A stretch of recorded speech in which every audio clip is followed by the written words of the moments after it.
So some things to do, some practical stuff. We promised you practical stuff like, number one, know what brings you joy.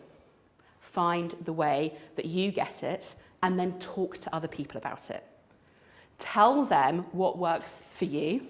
Tell them what doesn't work for you. Because then people will start to kind of find the things for you and try maybe to avoid the things you don't like. Doesn't mean it'll be perfect. We are looking always for progress over perfection because we cannot have it perfect for all of us. We like in big organisations, loads of stuff going on. It's never going to be perfect. And by the way, real life gets in the way as well. Number two is always remember that we are human beings, and we are human beings before we come into work, when we're at work, after we leave work.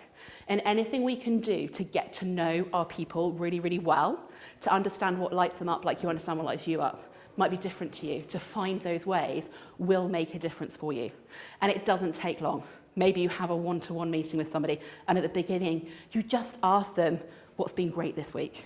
Instead of like, let's get into the operational stuff. You ask them what's going on in their family. You get that sense of who they are beyond work. Because by the way, if you're miserable at work, you're miserable at home. It doesn't stop. And if you're miserable at home, you're probably miserable at work as well. Works all ways.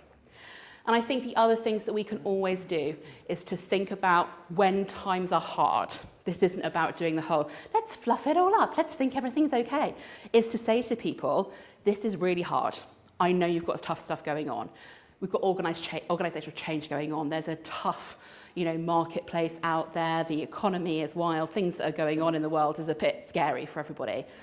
It's to say it is hard, and what can we do to control the controllables in our area? How can you support people? How can you help them to do what they want to do to get their joy? But the best thing you can do to start with is to find yours, to start doing those things more often, to experiment with them. When you experiment with stuff, the whole idea is it's an experiment. It doesn't have to work.